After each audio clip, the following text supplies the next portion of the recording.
শিক্ষক নিয়োগ দুর্নীতি নিয়ে তোলপাড় হয়েছিল রাজ্য রাজনীতি। এবার প্রাক্তন শিক্ষামন্ত্রী পার্থ চট্টোপাধ্যায়ের বিপদ বাড়াতে আসরে হাজির খোদ তাঁর জামাই। সূত্রের খবর, শিক্ষক নিয়োগ দুর্নীতির ইডি মামলায় নতুন করে বয়ান নেওয়ার আবেদন জানিয়ে কলকাতার নগর দায়রা আদালতে আবেদন জানিয়েছিলেন পার্থ চট্টোপাধ্যায়ের জামাই কল্যাণময় ভট্টাচার্য। তার সেই আবেদন মঞ্জুর করেছে আদালত। সূত্রের খবর, আদালতে ম্যাজিস্ট্রেটের সামনে এই বয়ান নেওয়া হবে। তবে তার বয়ান নেওয়ার সম্ভাব্য দিন এখনও ধার্য হয়নি। কল্যাণময় ভট্টাচার্যের এই আবেদন মঞ্জুর হওয়ায় উঠেছে প্রশ্ন, তবে কি পার্থর বিরুদ্ধে এবার রাজসাক্ষী হচ্ছেন তাঁর জামাই? আরও বিপাকে পড়তে চলেছেন পার্থ চট্টোপাধ্যায়। কল্যাণময় ভট্টাচার্যের এই আবেদন নিয়ে আইনজীবী, শিক্ষাবিদ, সমাজকর্মী, চাকরি প্রার্থী সহ সমাজের বিভিন্ন স্তরের মানুষের মধ্যে মিশ্র প্রতিক্রিয়া দেখা গিয়েছে। আইনজীবী বিকাশ রঞ্জন ভট্টাচার্যের আশা, রাজসাক্ষীর মধ্যে দিয়ে তিনি হয়তো আসল অপরাধী সম্পর্কে কথা বলতে চান। কথা হচ্ছে, রাজসাক্ষী তিনি হচ্ছেন, হয়তো তার দেরিতে হলো বিবেকবোধ জাগ্রত হয়েছে। প্রত্যেক মানুষের থেকে বিবেক কাজ করে সময় থেকে সময়ান্তরে।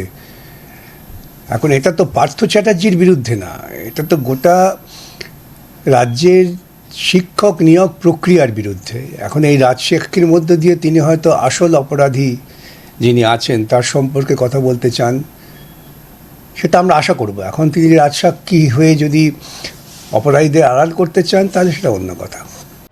পার্থ চট্টোপাধ্যায়ের জামাই রাজসাক্ষী হলে এই দুর্নীতির পর্দাফাশ করা সহজ হবে, মত আইনজীবী ফিরদৌস তামিমের।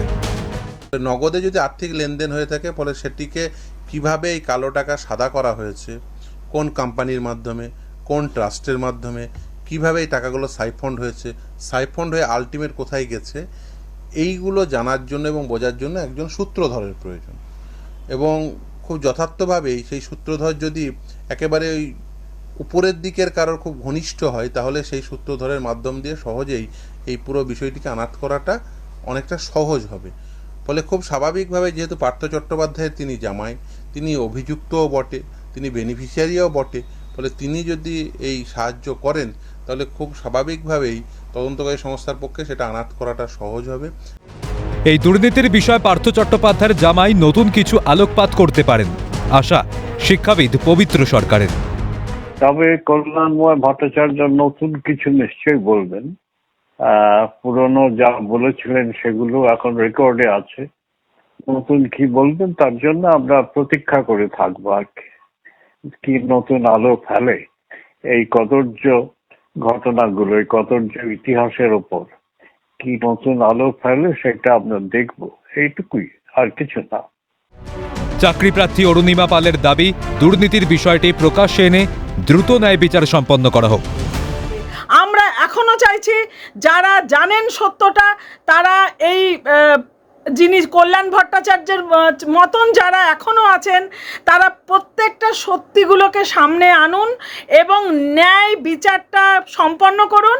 যারা ডিজার্ভিং ক্যান্ডিডেট তারা চাকরি করুক, যারা ম্যানিপুলেশনের মধ্যে দিয়ে চাকরিগুলো অর্জন করেছে তারা বহিষ্কৃত হোক, এবং এইটা ব্যবস্থাটাকে আবার সুন্দর সুস্থ আনা হোক। সমাজকর্মী মিরাতুন নাহারের দাবি, দেশবাসীর উপকারে লাগে এমন কথাই বলুন পার্থ চট্টোপাধ্যায়ের জামাই। কথাই তিনি বলতে চান না কেন এই জামাই বাবুটি, তিনি যেন দেশের মানুষের কাজে লাগবে এরকম কথা বলুন। শুধু একে অপরের নিন্দা করে একসময় স্তাবক হয়েছিলেন আর এখন নিন্দুক হচ্ছেন।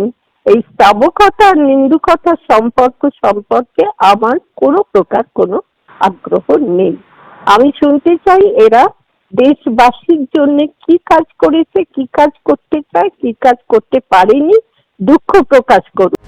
দস্যু রত্নাকর থেকে বাল্মীকি সাজার অপচেষ্টা, তীব্র কটাক্ষ চাকরি প্রার্থী অর্ণব ঘোষের। তিনি দস্যু রত্নাকর থেকে বাল্মীকি সাজার অপচেষ্টা করছেন। সুতরাং বাংলা তথা চাকরি প্রার্থীরা এটাই জানতে চায়, এই অচলাবস্থা কতদিন, কবে প্রকৃত দোষী শাস্তি পাবে, এবং আমরা যারা এত বছর ধরে এই দুঃখ কষ্টের অন্ধকারের মধ্যে দিয়ে আমাদের জীবন অতিবাহিত হচ্ছে, কবে প্রকৃত দোষী শাস্তি পাবে, এবং তারও আগে আমরা কবে আমাদের চাকরির রাস্তা পরিষ্কার পাবো। এবং চাকরি প্রার্থীদের বিভ্রান্ত করার চেষ্টা, অভিযোগ চাকরি প্রার্থী তনয়া বিশ্বাসের। যে দুর্নীতি বহুদিন আগে প্রমাণিত হয়েছে, তারপরে যেখানে শিক্ষক শিক্ষিকাদের স্কুলে যাওয়ার কথা সেখানে এখনো পর্যন্ত চাকরি তো হয়নি, সেখানে নতুন করে আর এক নাটক শুরু হয়েছে। এগুলো জাস্ট চাকরি প্রার্থীদের মনোভাবকে ডাইভার্ট করানোর চেষ্টা করা হচ্ছে, এছাড়া আর কিছুই নয়। এগুলো যেটা এতদিন ধরে করা হয়েছিল সেটা এখনও করা হচ্ছে, শুধু শুধু দীর্ঘমেয়াদী একটা ঘটনা তৈরি করা হচ্ছে। স্বভাবতই প্রশ্ন উঠেছে যে পার্থর জামাইয়ের এই আবেদনে কি প্রকাশ্যে আসবে নিয়োগ দুর্নীতির বহু অজানা তথ্য? প্রশ্ন ওয়াকিবহাল মহলের। ক্যালকাটা নিউজ।